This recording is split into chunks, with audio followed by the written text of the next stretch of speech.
work at the library. Oh. Yeah, that's the reaction I usually get. So, what does working at the library entail? Well, honestly, not much. I'm in charge of, like, reshelving books as they come back into circulation and spacing out. I'm kind of like the librarian's bitch. Oh, okay. So, what's your favorite thing about working at the library? Other than getting paid to work in the library? I don't know. Going stoned? You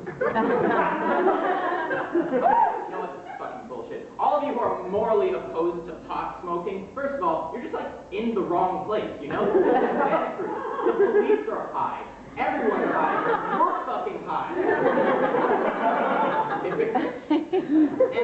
And thirdly, this is a comedy show, okay? I'm clearly joking. How dare you insinuate that I would smoke pot?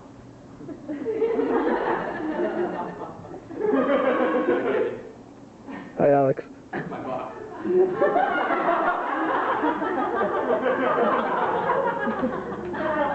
you must hate something about your job. What do you hate about your job? The patron? What? The patron. I don't get it. Let me explain. There's a fundamental difference between a library like the McHenry Library and Santa Cruz Public Library.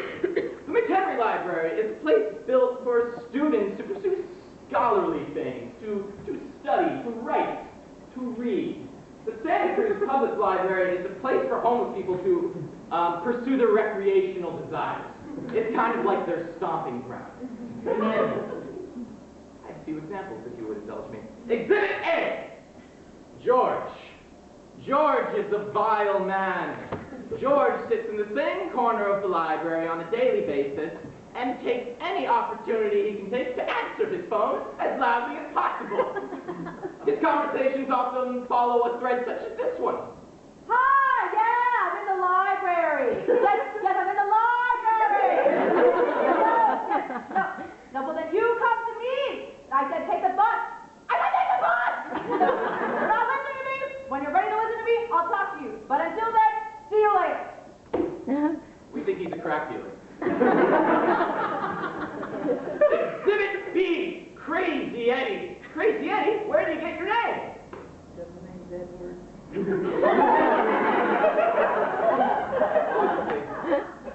I've had a conversation with Crazy Eddie. He went something like this.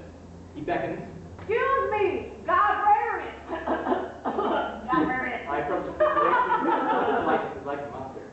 Excuse me, I'm trying to check my Yahoo mail, but it won't let me access my Yahoo mail. Okay, well, first of all, you need to go to yahoo.com. Nah, man, I gotta use a different website. Okay, use whatever website you normally use. Okay, yeah, and then right here you put in your username, and then right here you put in your password, and it should work. Okay, there's my username, and what's the password? Are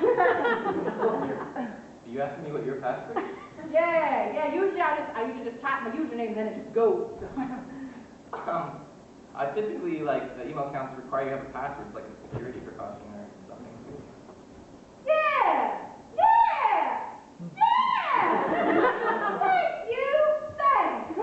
Thank you.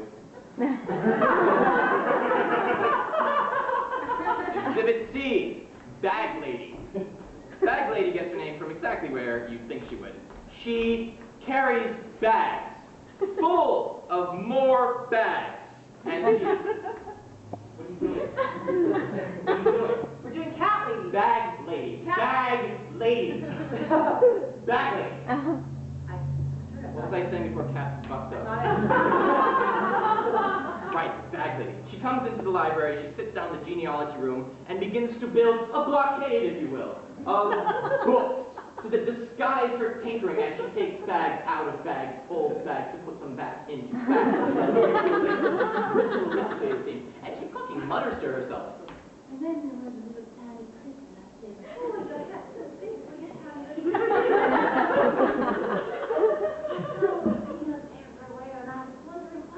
All day long. Bag Lady's disposition towards library staff is one of fuck you! She hates us. she shows it by staying after we close. How does she do this? Very sneakily, she hides in the woman's bathroom. That doesn't always bode so well for bag ladies.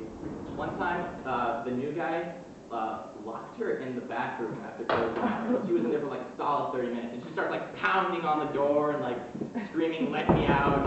Help! That guy was me.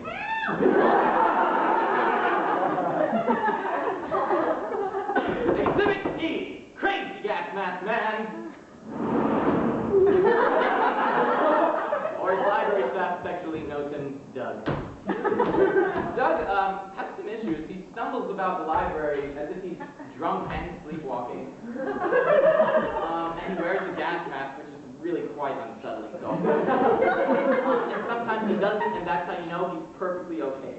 And one day, out of an utter serene silence that had graced the library, Doug stands up from his chair, slams his fist down on the table, and announces, When I get back here in 2 hours, I want all of it gone. referring of course to all the books. And he did return in 2 hours, but when he came back, he didn't seem so displeased with the fact that there were books in the library. He actually seemed pretty chill about it. Oh yeah. And then there's Exhibit E. Prayer Lady. Prayer Lady wanders and stations the self-help and religious text section exclusively. And she itches compulsively. She stands in front of the stacks looking for her next book. She finds it, takes it to a place, sits down, and begins to write herself some phrases, stopping only to itch. Where does the compulsion come from, you might ask? Well, she has a belief ingrained in her that her hands are coated in chemicals. How do I know this? Because Prayer Lady knows this. And how does Prayer Lady communicate with me? I will show you how. One day, I was shelving the spiritual text when she beckoned, Excuse me. as if I'm the library bellhop. Do you think that you could get me a tissue? A seemingly harmless request. I oblige. I retrieve her tissue, return it to her, and with a smile mounted on my face, I offer an outstretched palm. Yes, but could you dab it in my eye?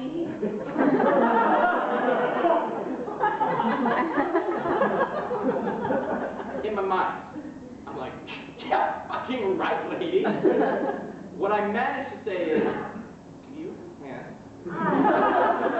Yes, but there's chemicals on them, and when I touch my face, it burns.